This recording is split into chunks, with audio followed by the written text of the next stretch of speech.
जो है सूबे में मौसम का मिजाज बदल गया है और ख़ासकर देखा जाए तो बुज़ुर्गों के साथ नवजातों को इससे कितना खतरा है? नवजात के स्किन के नीचे फैट की मात्रा कम रहती है, तो इंसुलेटर जिसको कहते हैं वो उसको कम रहता है, इसीलिए उसका जो शरीर में गर्मी बनता है वो जल्दी उड़ जाता है और बच्चा जल्दी ठंडे हो जाते हैं। और surface area according to body weight वो ज़्यादा रहता है, तो उसके चलते भी वो जल्दी से उसका हीट लॉस होता है। तो नवजात को भी बहुत खतरा है और इसको रैप का मेथड भी इसका अलग होता है और वो रैप को ठीक से चारों तरफ से लपेट के कई लेयर में इसको रखने से होगा। और आप देख सकते हैं कि ये वार्मर कहलाता है, वार्मर में बच्चे को रखना पड़ता है और ख़ास करके जो कमज़ोर बच्चा होता है 1.5 किलो 2 किलो के बच्चे को वार्मर में रखना पड़ता है, तो ऑटोमेटिक हीट करता है। आजकल एक कंगारू मदर केयर आया है, आप देख रहे होंगे कंगारू में जिस तरह से कंगारू अपने बच्चे को पेट के थैली में रखता है, उस तरह से गरीब आदमी के लिए कंगारू मदर कर आया है और कपड़े में उसको इस तरह से थैला बना कर उसको लपेटा जाता है कि वो माँ के स्तन के साथ उसको गर्मी मिलता है और बॉडी टू बॉडी कांटेक्ट उसमें जाता है। तो वो कंगारू मदर केयर अभी बहुत ज़ोरों से है और वो उसकी उपयोगिता बहुत ज़्यादा है, ख़ास करके जो ये महंगी सेवा जो है वो नहीं अफोर्ड कर पाते हैं।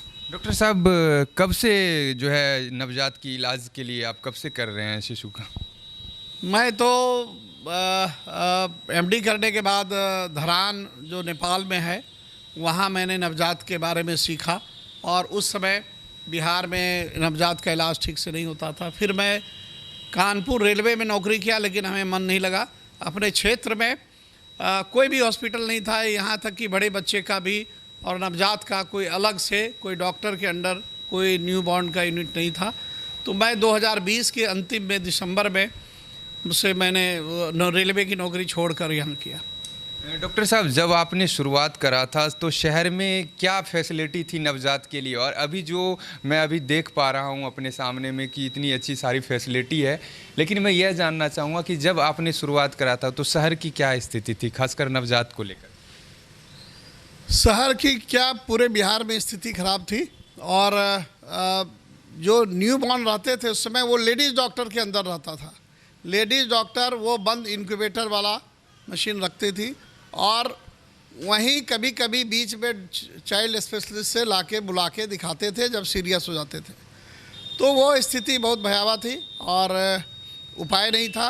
तो उसी को देखकर मैंने सोचा कि नहीं, यहाँ की स्थिति को बदलनी चाहिए और पटना में डॉक्टर श्रवण कुमार ने इसका शुरुआत किया था।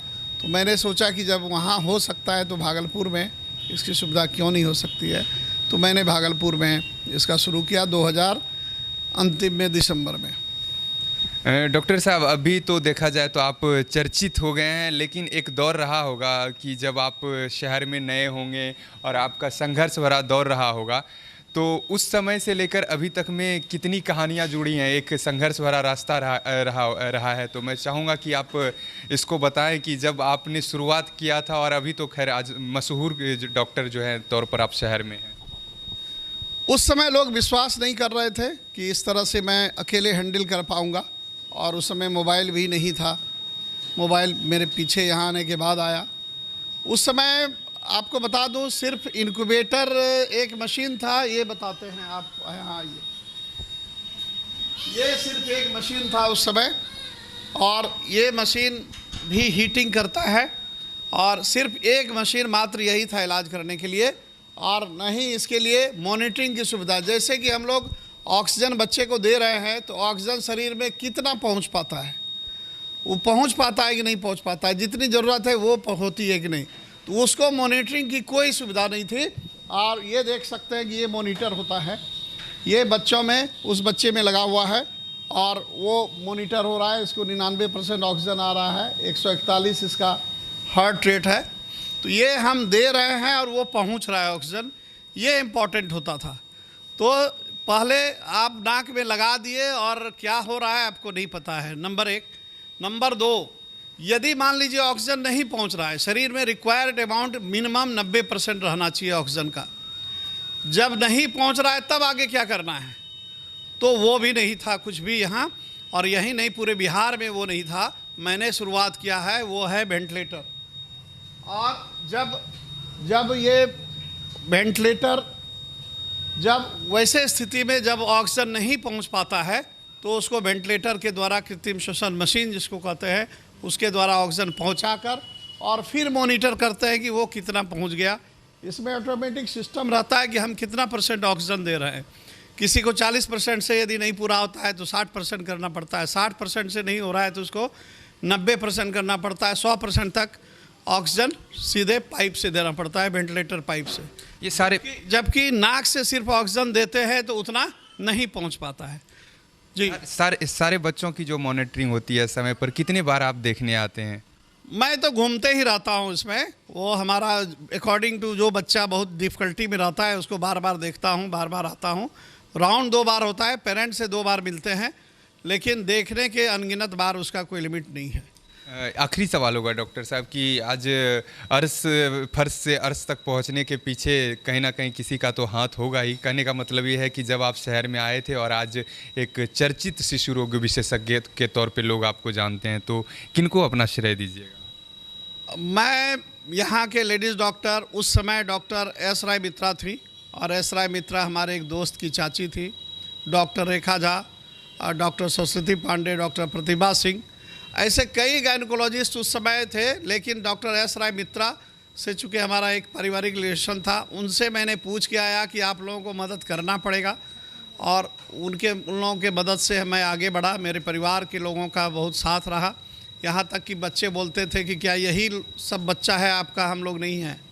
लगातार हम 4-4, 5-5 महीना हॉस्पिटल में ही सोए हैं, ऐसा भी स्थिति आया है। तो और मैं आपको इस बीच बता दूं कि कुछ चीज़ें हमने पूरे बिहार झारखंड में शुरू किया है, वो है वेंटिलेटर। वो वेंटिलेटर उस समय पटना में भी नहीं था, पटना में भी हमसे 3 साल बाद वेंटिलेटर आया और ये अब हर गली मोहल्ले में है, हर शहर में है। और अभी जो एक मशीन हमारे पास है वो अभी और भी कहीं नहीं है, पूरे बिहार झारखंड में फिर नहीं है, वो है कूलिंग थेरेपी। ये छोटा सा मशीन है, आप ये मशीन जो देख रहे हैं, अभी एक बच्चा इसमें अभी आया था, तो ये मशीन है कूलिंग थेरेपी कहलाता है, क्रिटिकूल है। जब लेने के बाद बच्चा जब नहीं रोता है तो बच्चा डैमेज हो जाता है ऑक्सीजन की कमी से, तो अगला 3 दिन उसका डैमेज और बढ़ते जाता है। तो ये कूलिंग थेरेपी जो है ये इसको अगले 3 दिन तक ठंडा रखता है एक निश्चित टेम्परेचर पर, ऑटोमेटिक। ये इजराइल की मशीन है और ये काफ़ी कीमती है और 6 घंटे के अंदर बच्चे को इसमें यूज करना पड़ता है। 6 घंटे से बाद यदि बच्चा आए तो उसका महत्व कम हो जाता है। 3 दिन तक इसके द्वारा कूलिंग थेरेपी होता है, फिर इसको रिवार्म किया जाता है। इससे बच्चे को भविष्य का प्रॉब्लम जो सीपी कहलाता है, सेरेब्रल पाल्सी होता है, वो नहीं होता है। तो ये इसके विशेष खासियत है और अभी पूरे बिहार झारखंड में ये मशीन अभी तक शायद नहीं है और हमारे लिए हुए तो 1.5-2 साल हो गया और काफ़ी अच्छा रिजल्ट है। बिल्कुल, तो हमारे साथ भागलपुर शहर के चर्चित शिशु रोग विशेषज्ञ डॉक्टर अजय कुमार सिंह थे। पेशे से डॉक्टर हैं, लोग सामाजिक कार्यकर्ता के तौर पर भी इनको बेहतर जानते हैं।